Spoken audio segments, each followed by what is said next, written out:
Dicen que cada persona es un mundo. Dicen que estamos hechos de historias. Te invito a conocer muchas de ellas. Soy Cristóbal Cravero y esto es Descubrimiento Podcast.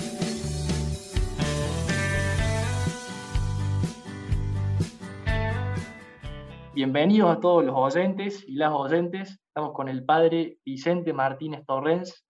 Él fue capellán del ejército argentino durante la Guerra de Malvinas en el año 1982.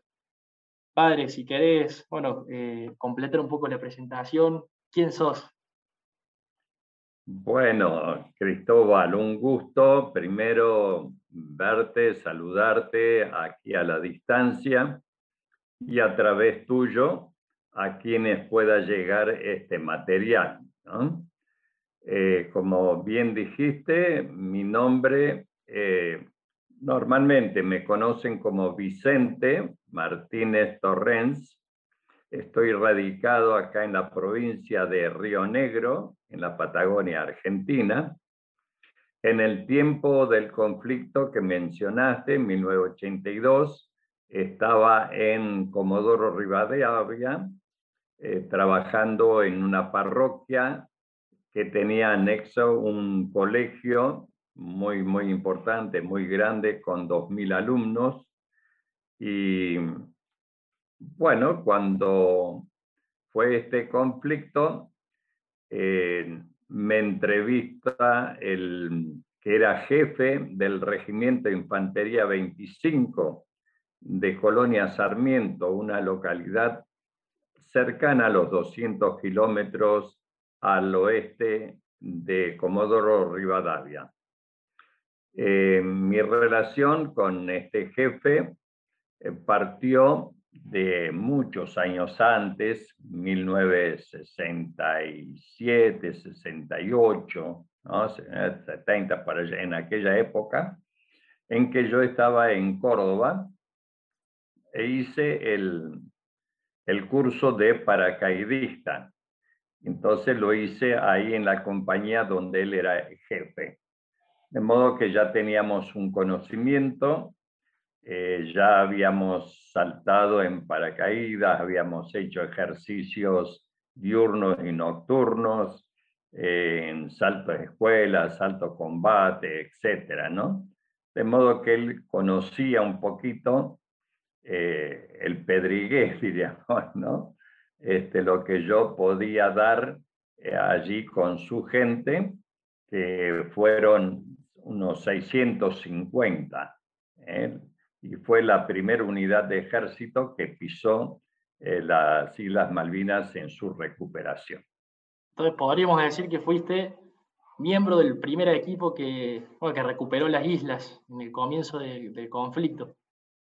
Sí, yo llego ahí el día 3 porque el 2 yo tenía una visita del el quinto sucesor de Don Bosco, a quinto no me acuerdo si quinto o sexto, que había llegado desde Italia, iba a viaje a Río Gallegos, hizo escala y nos visitó ahí en Comodoro. Entonces, naturalmente ese día no pude ir, pero al día siguiente me presenté, como me habían citado ya, en el comando de la 9ª Brigada de Infantería, allá de Comodoro, y ahí me impusieron entonces sobre la misión para la cual me habían elegido.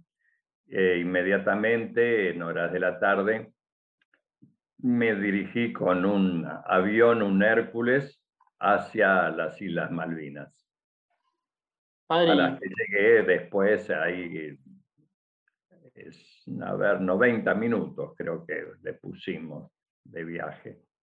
¿Y cómo llegaste, vuelvo a que nombrabas, a Córdoba para hacer la preparación de paracaidista? Y de la mano de eso te pregunto creo que no está tan claro, ¿qué es ser capellán del ejército? ¿Qué es ser un sacerdote que acompaña a los soldados? Bueno, empecemos por ahí, ¿no? Porque sí es importante cuando la gente así del común, la gente de la calle, escucha el nombre capellán, no sabe a qué se refiere. Capellán es un sacerdote que tiene a su cargo una porción del pueblo de Dios, ¿no? Que pueden ser civiles o militares. Esa porción no es una diócesis, que la diócesis es un territorio geográfico que se le confía a un obispo.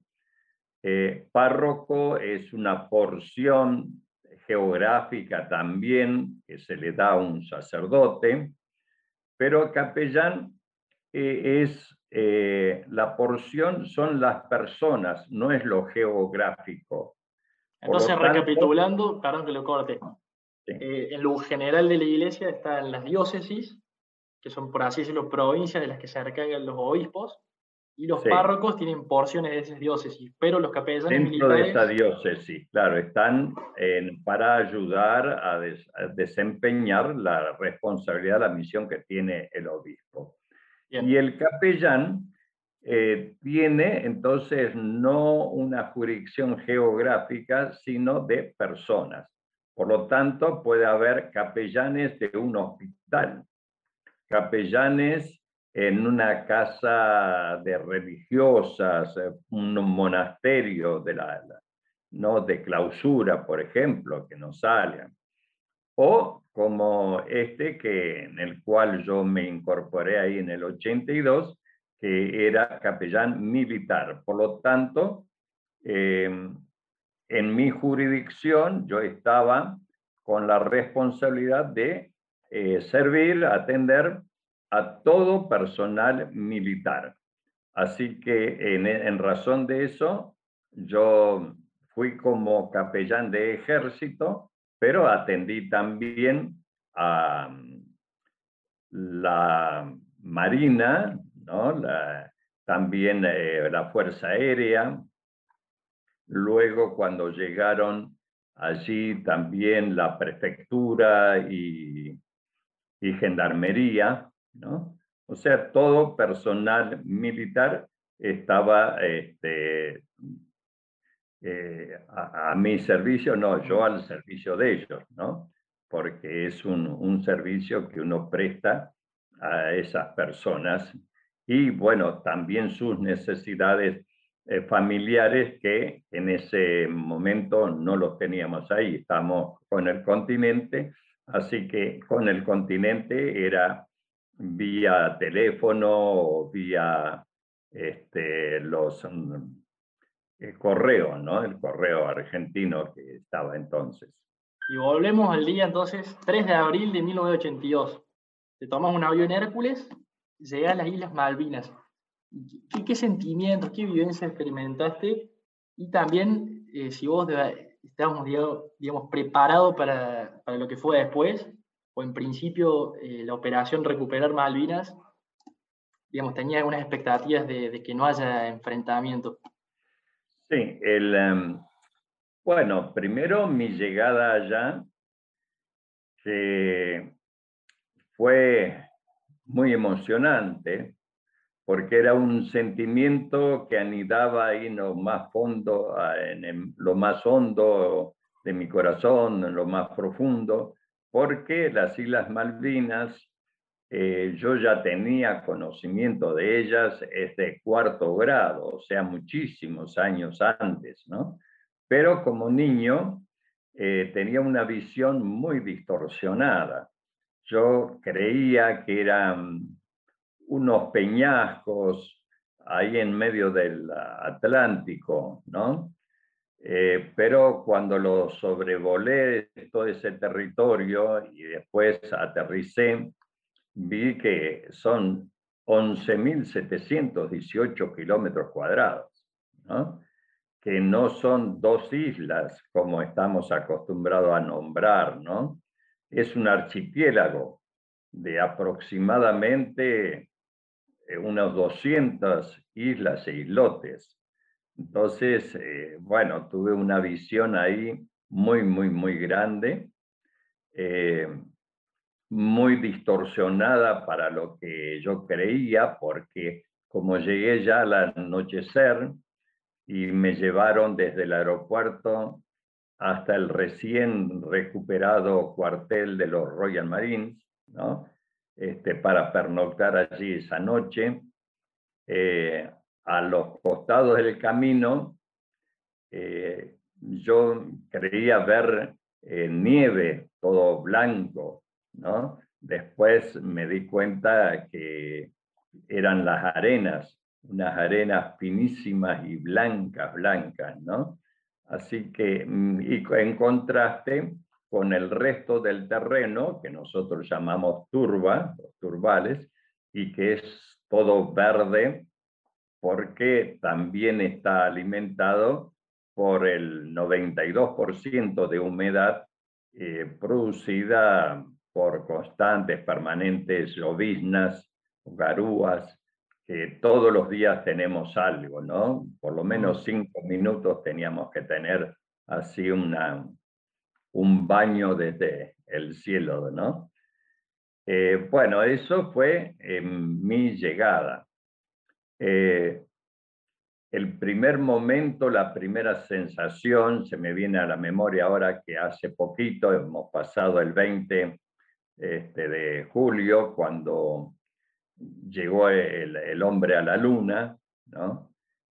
Yo me sentía así como el Armstrong de las Islas Malvinas, ¿no? Poner el pie en ese territorio tan querido, tan añorado, y ahora que tan majestuoso se me presentaba, bueno, fue una cosa muy, muy emocionante, ¿no?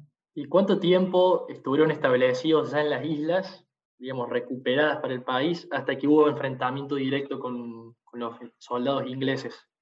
Bueno, sí, el principio era muy eufórico, de una alegría y un triunfo muy grande, porque la recuperación es espectacular, es de manual, es estudiada por muchos países, porque imagínate, nos enfrentamos a las fuerzas militares de una potencia como es Inglaterra, respaldada por los Estados Unidos, por Francia, la OTAN.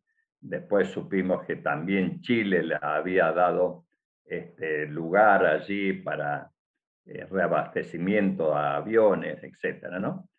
Pero fuimos con el propósito de desalojar la autoridad británica que nos había usurpado las islas en el 1833, instalar un gobierno nacional de vuelta argentino y luego sentarnos en la mesa de la negociación.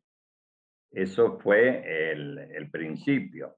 De ahí que lo primero era llevar gente para que gozara de haber pisado ese recuperado territorio, y no fue tanto en trasladar material bélico, armamento y otras cosas que después nos hicieron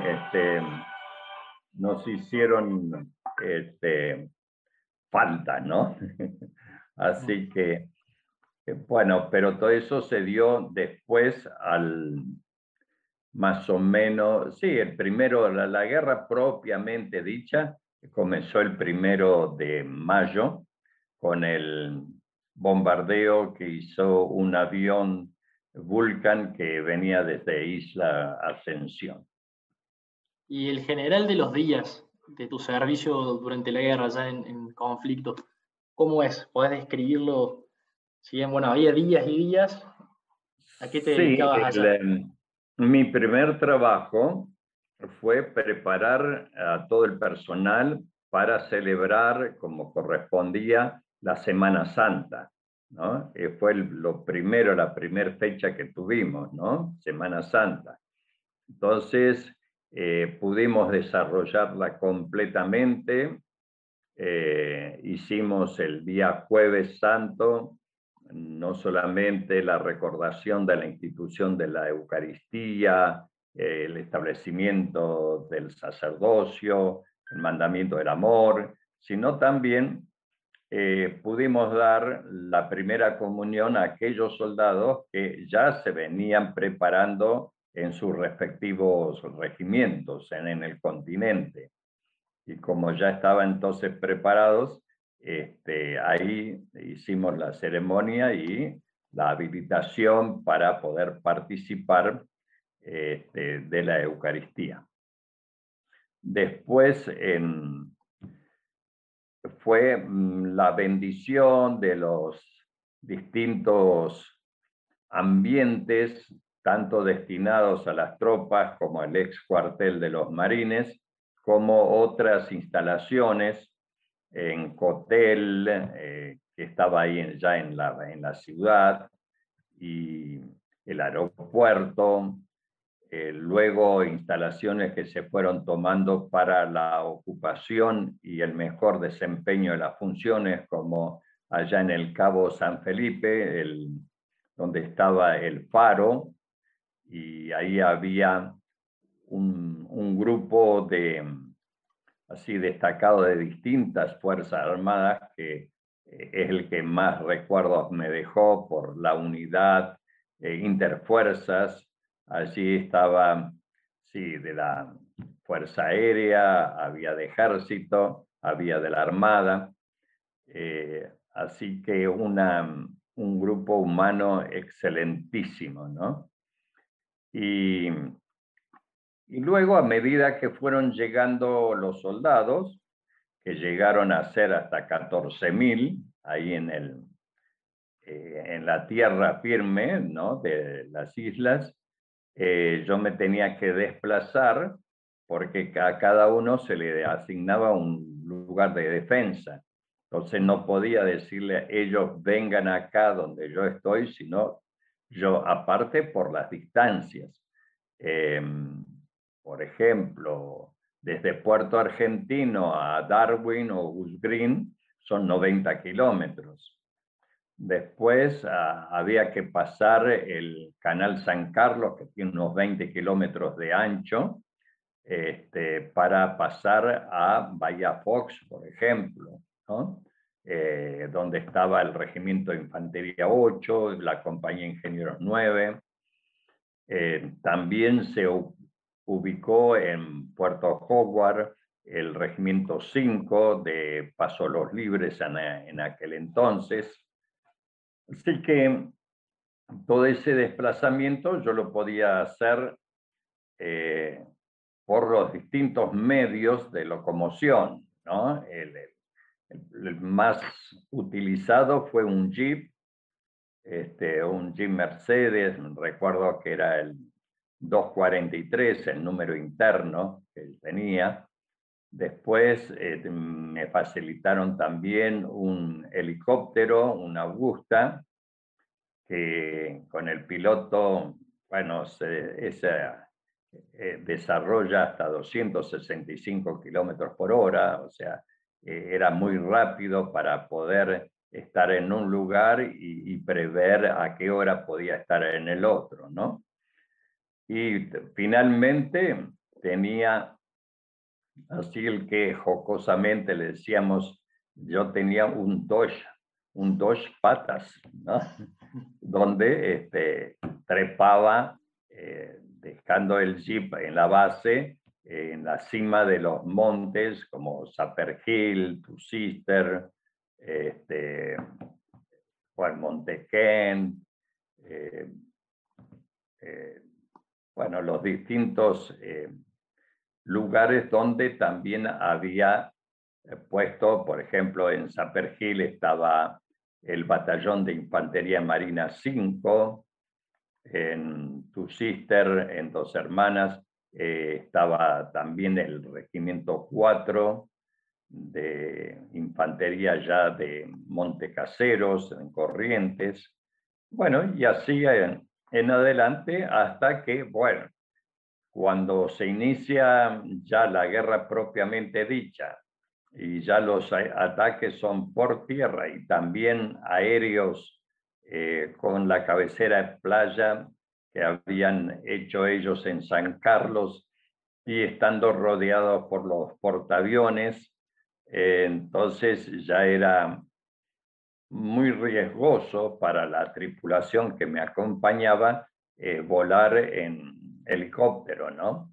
Así que yo solicité al obispo de las Fuerzas Armadas, que en aquel entonces era Monseñor Medina, más sacerdotes, más castrenses, que fueran castrenses, para poder atender así parcialmente, o sea, dividirnos un poco el territorio y no tenernos que desplazar de un lugar a otro. Y Monseñor Medina envió a 14 sacerdotes, entonces ellos ya se instalaron con la tropa en el lugar ese de defensa, ¿no? Así que teníamos sacerdotes ahí en Darwin, lo teníamos en Howard, y lo teníamos así en las distintas, teníamos en el hospital uno exclusivamente para los heridos, otro estuvo como auxiliar del gobernador para la orientación y dirigir el diario que se hizo ahí en Islas Malvinas, un periódico, la Gaceta Malvinera, y había otros que daban vueltas así en las distintas unidades y también atendía, como el padre José Fernández, que hacía programas radiales o televisivos, se encargaba más bien de los medios de comunicación, ¿no? Yo me dediqué solamente, digamos, a la tropa, diríamos, ¿no? Así que yo estuve siempre en la trinchera, siempre en el frente. No, Frente de batalla. Sí, poco estuve estaba así en la ciudad, pero de pasada para también saludar a mis compañeros, sacerdotes, animarlos, y yo después continuaba en el frente, en los distintos. Yo me quedé con los alrededores de la ciudad de Puerto Argentino, más toda la península que llamamos del aeropuerto, ¿no? Así es un hecho objetivo que, bueno, como vos decías, el ejército británico era muy profesional y superior de algún modo al argentino, pero muy llamativo como, digamos, la resistencia que ofreció el ejército argentino, la fuerza en el combate, llamativo, digamos, en relación a, bueno, al armamento que teníamos, las condiciones. Entonces, ¿te parece que toda esta atención espiritual y la vivencia de la fe entre las líneas de los soldados en las trincheras, cuánto tuvo que ver?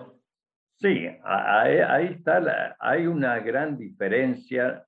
Ellos eran profesionales, eran muy superiores en unidades y armamentos y edades, ¿no? Pero eran mercenarios. Y eso establece una diferencia muy grande, porque el mercenario se la juega hasta ahí, ¿no? Mientras que nuestros muchachos, los soldados, estaban por un amor patriótico que para ellos era desconocido, ¿no? Y entonces tenían una bravura, una defensa, parecían leones, ¿no? Defendiendo su presa. Así que lo que no pudieron adquirir así por profesionalidad, lo tenían por la garra. Esa garra que, como alguien también me dijo ahí durante el conflicto en las islas, hay que temerle a un aviador confesado, por ejemplo, ¿no? Porque cuando ellos estaban confesados, se sentían en gracia de Dios, no temían a la muerte y se hacían unos kamikazes, ¿no? El caso, por ejemplo, de, a ver, un piloto, Guadagnini, se me ocurre ahora, que fue con un objetivo de tirarle a una fragata, las bombas no estallaron, entonces él volvió sobre el objetivo y se estrelló con el avión, de manera que al estrellarse y al desparramar el combustible y eso, se prendió fuego y de esa manera logró hundir ese navío, ¿no? Literalmente dio su vida por el valor que le daba la fe.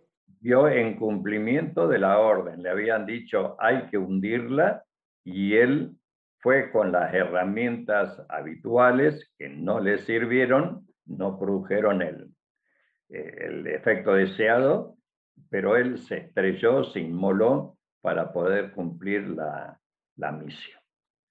Son de esos hechos, ¿viste? Hay un montón, ¿no? Y otro en esa misma línea, crucé en una oportunidad al grupo el grupo de artillería antiaérea, el 4, cordobeses, y habían recibido la orden de un cambio de posición, ¿no? Tenían que desplazarse de un lugar a otro. Y ya también en el atardecer, cuando los cruzo, me piden que vaya con ellos y les rece una misa, ¿no? Se nos venía una tormenta muy, muy grande, que a la final así se desató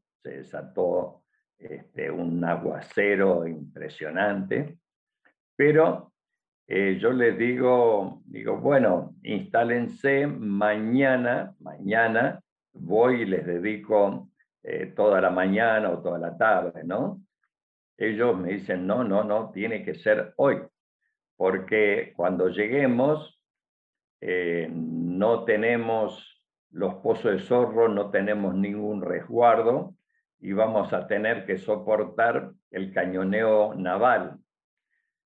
Y si morimos, queremos morir comulgados, ¿no?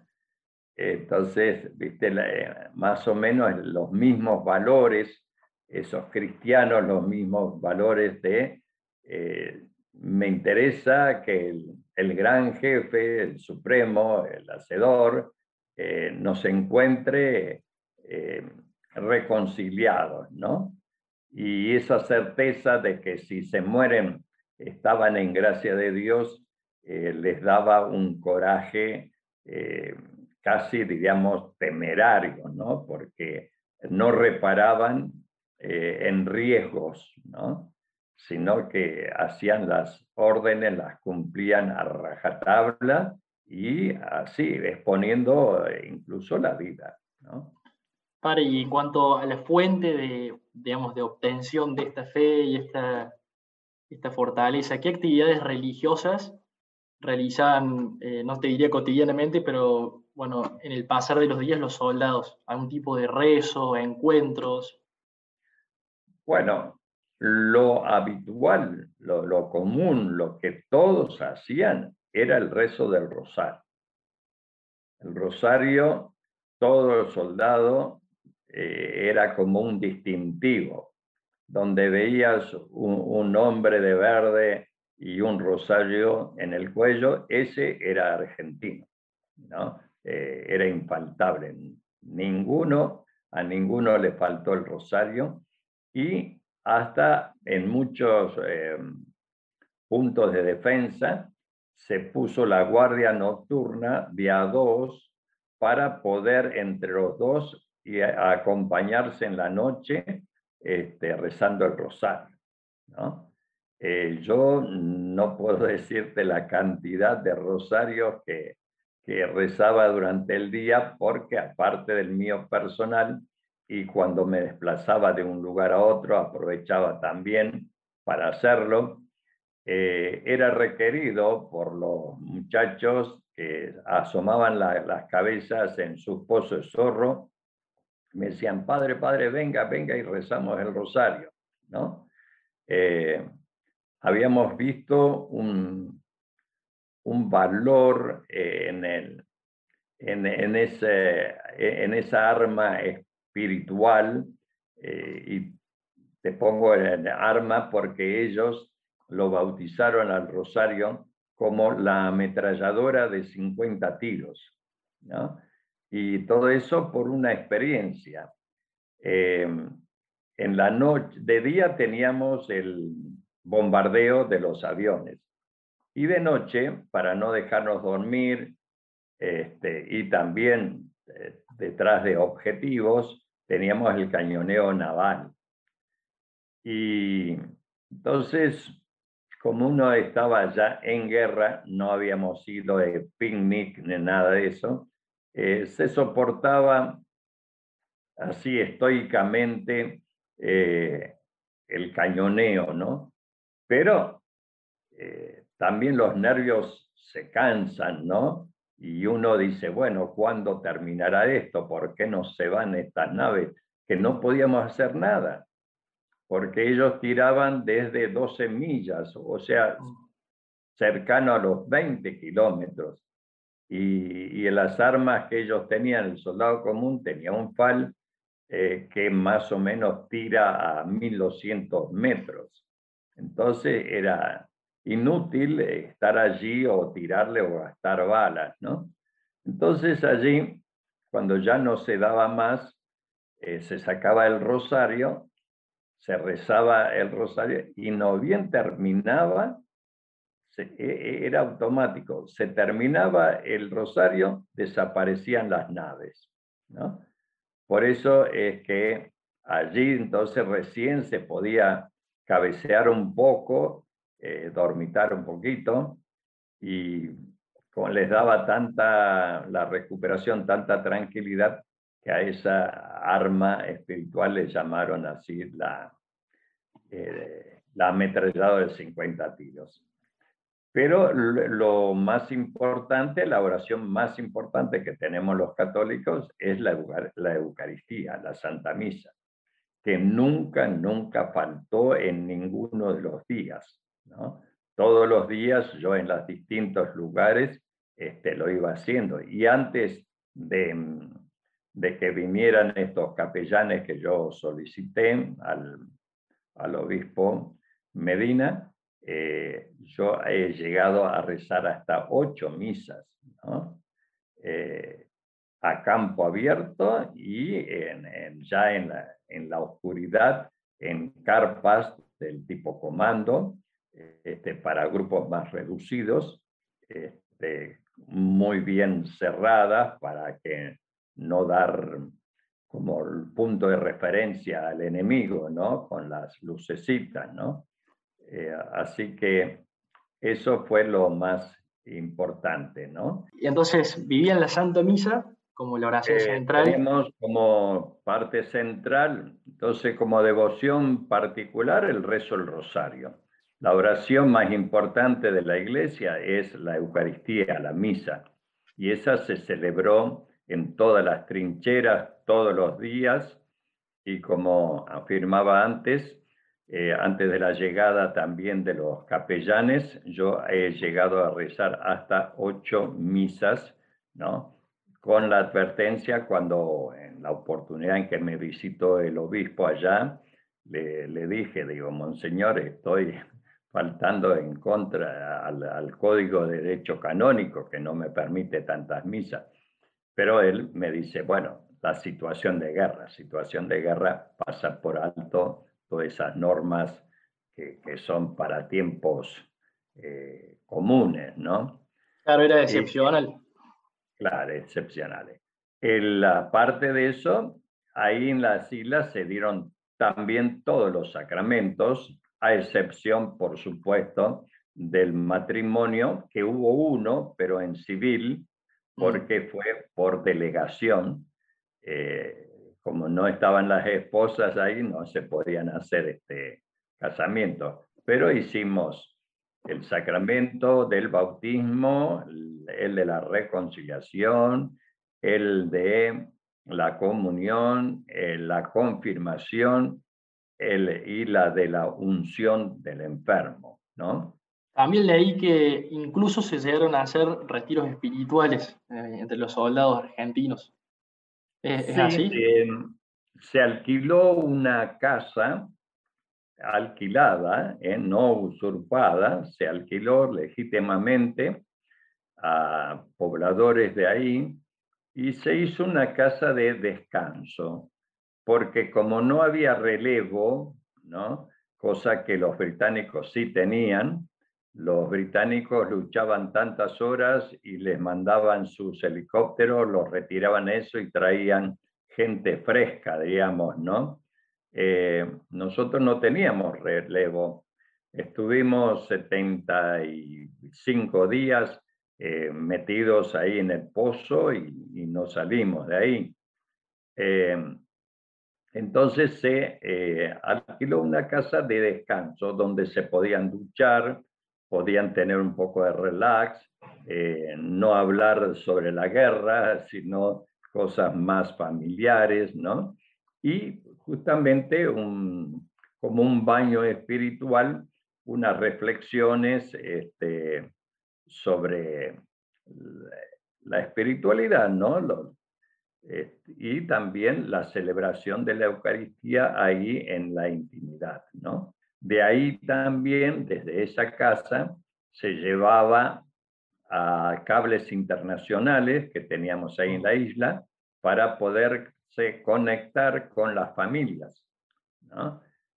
Un hecho que fue un arma de doble filo, ¿no? Porque uno piensa que el hablar con la familia podía ser un relax y uno podía venir muy contento y satisfecho, ¿no? Y hasta que yo mismo lo experimenté, cuando uno vuelve con una angustia tremenda, ¿no? Porque por cuestiones de seguridad a la familia no se le podía decir estoy en tal lugar, porque si no se detectaba la posición, ¿no? Así que simplemente le decíamos a la familia, estoy bien, estoy esto, los quiero mucho, rezo por ustedes, recen por nosotros, una cosita así, pero uno se quedaba con el nudo en la garganta sobre cosas que nos estaban pasando, ¿no? Ese, ese clima bélico, ¿no? Así que uno volvía con así como un empacho, ¿no? Porque se había guardado muchas cositas, ¿no? Pero bueno, la familia quedaba tranquila porque escuchaban la voz, ¿no? Como por ejemplo, yo hablé con mi madre y bueno, ella al escucharme me decía, bueno, cuídate porque veo por las noticias que ustedes están cerca de la guerra y del conflicto de Malvinas, ¿no? Y esto era lo digo porque a mi mamá le oculté yo, mi mamá de 80 años, se vino de Europa, pasó todas las guerras, la Primera Guerra Mundial, la Segunda Guerra Mundial, entonces se vino a Argentina para que sus hijos nunca vieran una guerra, no pasaran por los horrores de una guerra, ¿no? Y yo no le podía decir a sus 80 años, estoy en medio de una guerra, ¿no? Así Y que le preservaste. claro, como ella sabía que yo estaba en Comodoro, creía que yo le hablaba desde Comodoro, ¿no? Así que la tranquilidad para ella era total, ¿no? Pero uno se quedaba con las angustias de no poderles abrirle el corazón a todo lo que uno desearía, ¿no? O lo haría en una situación normal, ¿no? Así es. Tengo en mis manos ahora el libro Crónica, que bueno, fue el diario en el que vos fuiste un poco registrando tu día a día en la guerra. y lee una cita que está escrita en este libro, en la que decís que la guerra es el hecho más irracional que lleva adelante el ser humano en forma organizada. Y después sigue diciendo, bueno, este comentario que se trata del mismo hombre, que sos vos, que sin embargo supo cumplir heroicamente con su deber de soldado. La aparente contradicción sirve como muestra de una de las mayores virtudes de este libro. Nos ofrece una perspectiva desconocida e insospechada del conflicto en Malvinas. Y me valgo de esto para preguntarte, y creo que esto es muy importante que se sepa, un poco cuál es la visión cristiana de la guerra. Porque bueno, evidentemente que, como vos decís, un hecho horrible, más vos lo sabrás que lo viviste, pero sin embargo, como nombras el amor a la patria, incluso el amor a Dios juega en ese momento de tanto sufrimiento. ¿Cuál es la visión de bueno, cómo se conjuga la guerra y la fe, no? Sí, en la guerra no tiene nacionalidad, ¿no? No es haber un concepto de guerra para un argentino o para ahora en estos momentos un ruso, un ucraniano, ¿no? O un americano allá en Vietnam, en lo que sea, ¿no? La guerra, fíjate, también los escritos de parte de los británicos, creo que uno de los títulos de Branson o algo así, un escritor dice Camino al infierno, ¿no? O no un picnic, ¿no? No fue un picnic. Sí, las guerras son para conquistar algo, eh, pero en razón de la fuerza y no por la fuerza de la razón, que tendría que ser lo lógico, porque si pusiéramos la lógica no habría guerra, ¿no? Cada uno esgrime como nosotros tenemos razones históricas por herencia, de geopolíticas por ser parte de la plataforma submarina nuestra, ¿no? Tenemos muchos derechos para decir Malvinas por descubrimiento, por posesión, por el gaucho Rivero, los primeros habitantes de esas islas, ¿no? Fueron argentinas, presencias religiosas. Los sacerdotes católicos estuvieron ininterrumpidamente desde el 1767, ¿no? Y fueron dirigidos, enviados desde el Arzobispado de Buenos Aires, ¿no? O sea, reconocemos que por derechos son nuestros. Entonces, si respetáramos el derecho, ¿no? Internacional, y no hubiera habido guerra, ¿no? Y la hicimos y la sufrimos justamente por eso. En 1833 la usurparon en razón de la fuerza, ¿no? Y ahora en el 82 nos despojaron en razón de la fuerza, ¿no? Y no por la fuerza de nuestra razón, ¿no? De las razones que teníamos, ¿no? Por eso digo que es una cosa, llamémosle irracional, ¿no? Pero la realidad, porque esto es en teoría, en conceptos, ¿no? Pero la realidad es que el hombre, por sus egoísmos, sus envidias, sus proyectos, desde Caín y Abel lo tenemos en la Biblia, ¿no? Las guerras fratricidas entre hermanos, ya empieza entre Caín y Abel, ¿no?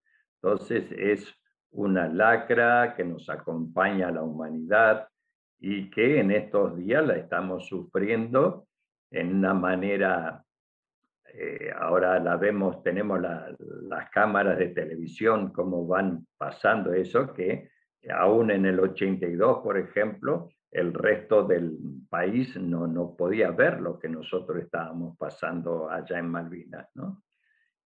Pero ahora podemos proyectar eso y ver, ¿sí?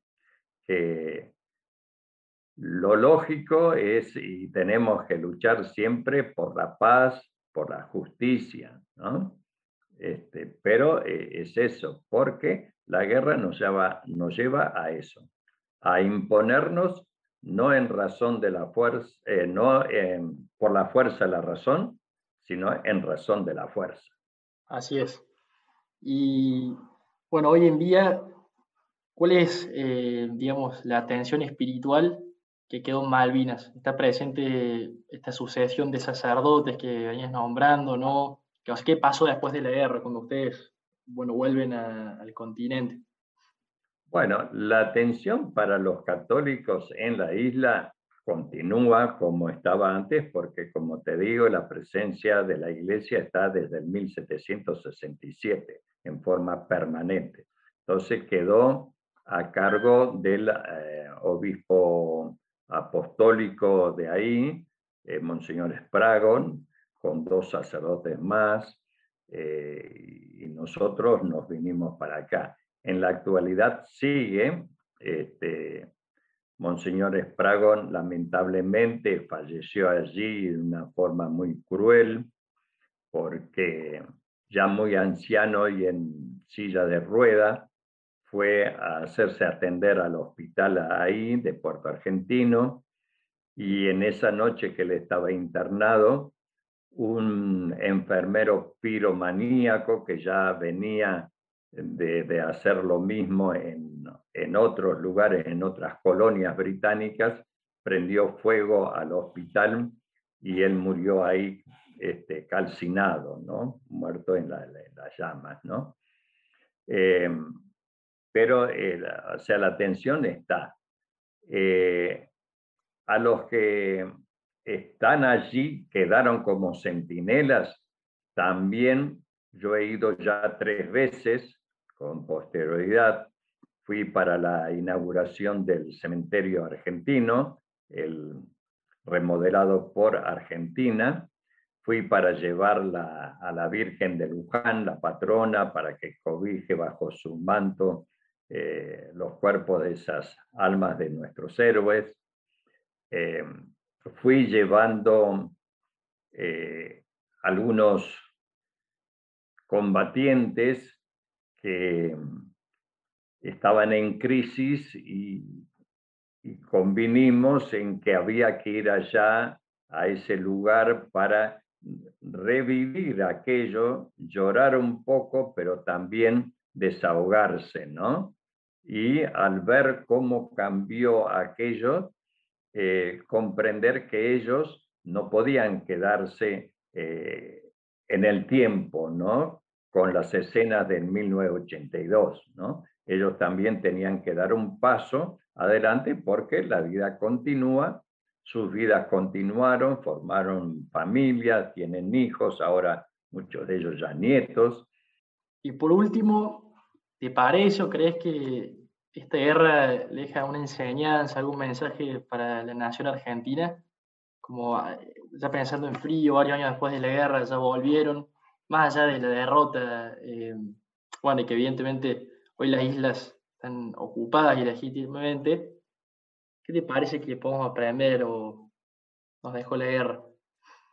Bueno, hay muchos eslogans que nos pueden ser base para nuestra accionar, como por ejemplo, prohibido olvidar, ¿no? Por ejemplo, ¿no? Para ello yo he puesto un aporte muy modesto, pero así como escribí el diario de guerra en ese Dios en las trincheras, también tengo ahora 649 héroes, ¿no? Aquí pongo la biografía de los 649, la fotografía, el lugar de la tumba donde está su cuerpo ahora, y los homenajes que se le han hecho a cada uno de estos eh, héroes, ¿no? Un detalle, por ejemplo, la isla de los estados, ¿no? Todos los accidentes geográficos de caletas, de bahías, de montes, tienen el nombre de cada uno de los 323 del Belgrano, ¿no? Un detalle muy, muy interesante, ¿no? Eh, Y bueno, y después eso también me sirvió para conocer las familias, ¿no? Ver la situación de cada una de ellos, apreciar los valores que se mantienen, ¿no? Y como, diríamos así, pensamiento, estamos en un déficit no solamente económico, sino también cultural de educación, ¿no? Eh, yo que traté con aquellos 14.000 soldados de 18 y 19 años, clases 62 y 63, miro a la juventud de, con la edad de aquellos, o sea, sus 18, 19 años, y veo que hay una gran diferencia, ¿no? Una gran diferencia. Aquellos realmente, lo peor que podemos decir de aquellos son los chicos de la guerra. Ese insulto es casi una blasfemia, digamos, porque la madurez de una persona no es cronológica. Tendría que llegar por los años, sí, tendría que llegar, es lo normal, pero ya sabemos que no es así. Hay niños que son hombres y hombres que son niños, por sus actitudes. Entonces, lo que yo viví con aquellos muchachos de 18 y 19 años es de verdaderas acciones heroicas, heroicas. Tengo un montón de nombres, ¿no? No solamente los más conocidos así que han vuelto, y el más popularizado es Poltroneri, por ejemplo, ¿no? Pero allá tenemos el soldado Gramisi, el soldado Valvidares, el teniente Esteves, el, el suboficial Cisneros, ¿no? Son héroes, ¿no? Que basta incursionar un poco en sus vidas, en las cartas que ellos dejaron, por ejemplo, Esteves, Falconier, son ejemplos de vida y de heroísmo y de fe, ¿no? Entonces, ojalá que los jóvenes de hoy, de la edad de aquellos, tuvieran también esos valores y esas actitudes frente a la vida y frente a sí mismos, ¿no? Para sentirse tan realizados, eh, hasta decir, bueno, me siento tan seguro de mí mismo que puedo disponer de mi vida y donarla, ¿no? Que creo que nos está faltando eso, ¿no? Tanto en la parte de la fe como en la parte de los valores patrióticos.